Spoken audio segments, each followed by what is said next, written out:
What's up, folks? Trail here, better known as Budget Bill, and today we are going to discuss the best business credit cards for easy approval. Now, if this is your first time to the channel, welcome and glad to have you. If you are a returning viewer, I appreciate you coming back for more.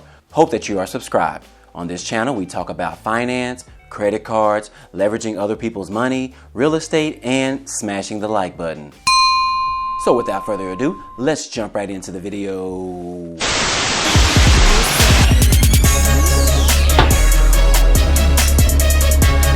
What's up, folks? Thanks for sticking around, and today I figured I would create a video to help some of you out there that want to apply for a business credit card but just not sure which one you want to apply for. Now, in the past, I have created a video about the top 5 business credit cards in 2019, but it's a new year and a new decade, so sometimes things change. As more and more people are starting to understand the value and the benefits of getting business credit cards, I figured we would go over some of the best business credit cards to get approved for in 2020. Now, you guys already know that I am a big fan of the Chase credit cards, and I have several of them between my wife and I, and over 450,000 ultimate reward points, which, by the way, is worth $4,500 if I trade them in for straight cash, or $6,750 worth of travel. But I am going to try and remove my bias for this video purposes. So from research, I have found that more people struggle with getting certain American Express credit cards than they do with the Chase credit cards. And I'm pretty sure that there are other factors that play a role in those decisions that are not disclosed in my personal research. I personally haven't had any issues with any company being approved or denied for, but each person is different. Now, I will say if you don't have any personal credit cards in your name currently, then you probably shouldn't be applying for a business credit card. Because when applying for business credit cards, they do run a hard pull on your personal credit to determine if you are a good candidate for the business card. And if your personal credit report returns that you have never had a personal credit card, then you might be considered of high risk for a business credit card. But if you do have personal credit cards, you need to determine who the bank issuers are on those cards, then use that information, as it can definitely help with the decision on what business credit card you should apply for. For example, if you only have 3 American Express personal cards and 1 Discover personal card, you probably shouldn't be applying for a Chase business credit card. Now, I'm not saying that they will deny you, but considering your relationship with American Express and Discover already being established, a business card with one of them might be more suitable when applying for your first business credit card. Now, according to this example, if you do not have a Chase personal credit card, I would highly advise you to add 1 or 2 of those to your wallet in 2020. These cards can add 60,000 ultimate reward points or $600 cash value to your wallet instantly. But that's not what this video is about. You guys need to work harder to keep me on topic. Now, for those of you who are new to credit card game and have no personal credit cards, or you don't have a relationship with a specific bank issuer such as the Chase or American Express, and they have a business card you want to apply for, it is much easier to apply and get approved for one of their co-branded cards instead. Some of their co-branded cards would be like your Southwest Airlines credit card by Chase or the Marriott Bonvoy credit card by American Express. Those are much easier, as they are specific cards to third parties that you, the applicant, may be interested in. For example, you might be on a Southwest Airlines flight and they offer you a credit card with a hefty welcome bonus.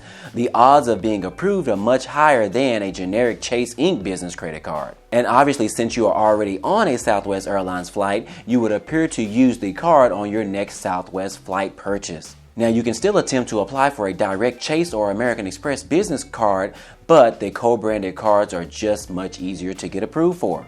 Now, if you are not interested in the co-branded credit cards, then I would suggest that applying for an American Express business credit card is much easier.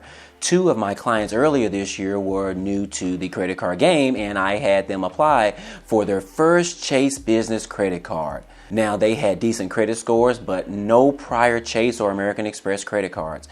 They were declined for the Chase, but approved for the Blue American Express business credit card. So from my experience and from reading a few other blogs out there, American Express business cards are much easier to get approved for than the Chase business credit cards, if you don't already have that relationship established with one of those. Now, a quick side note, I recently applied for the Blue American Express business card in November. This card doesn't have a large welcome bonus, but my only purpose was for the balance transfer option with the 0% introductory APR for 12 months. I needed to move some money around and needed something fast and quick, and I was immediately approved. Now, this particular credit card also offered a 0% introductory rate on purchases for 12 months as well. So that might be something you're interested in.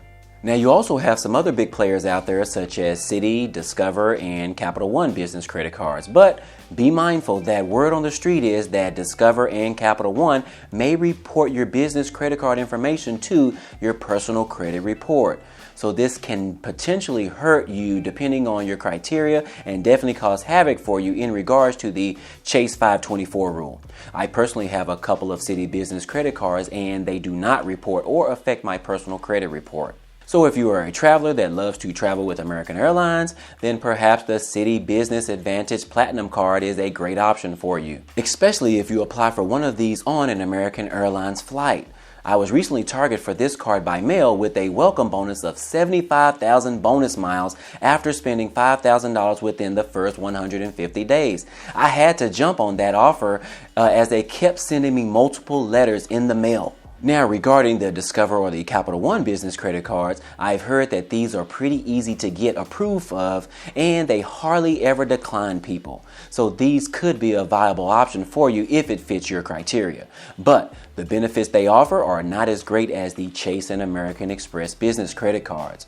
That's just the way it is. Now, real quick, I wanted to go over some of the top reasons of the benefits of business credit cards. Number one, they do not affect your personal credit. Number two, they typically offer higher welcome bonuses. Number three, they offer alternate category purchases. And number four, they don't affect your Chase 524 status count.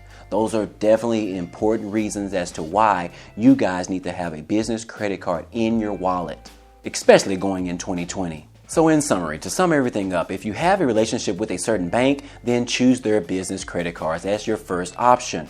If you don't have any relationships, then go for the co-branded credit cards as they are easy to get approved for. And thirdly, if you have no relationships and don't want a co-branded credit card, then start by applying for a lower tier American Express business card as they are easier to get approved for than the Chase business credit cards. And if you just so happen to hate Chase and American Express, then as a last resort, you have the Discover and the Capital One business credit card options, where they hardly ever decline any applicants. Well, that's it, folks. That's all I have for you today. If you have any questions, please be sure to ask them down in the comments section below. If you found value in this video, please give us a thumbs up, as it definitely helps out with the YouTube algorithm. And if you haven't subscribed to the channel, this is a great time to do it right now. Oh, I almost forgot. I will try to include a link down below for the few credit cards that I mentioned in this video. So definitely you want to check those out. The links are a good way to support the channel. But hey, if you are not interested in supporting this channel, no worries. You can always go to Google and search for the credit cards there. Just know that depending on what link you click within Google, you could be supporting someone else. Oh yeah. Happy New Year! I appreciate you guys watching and I will see you on the next video. Peace.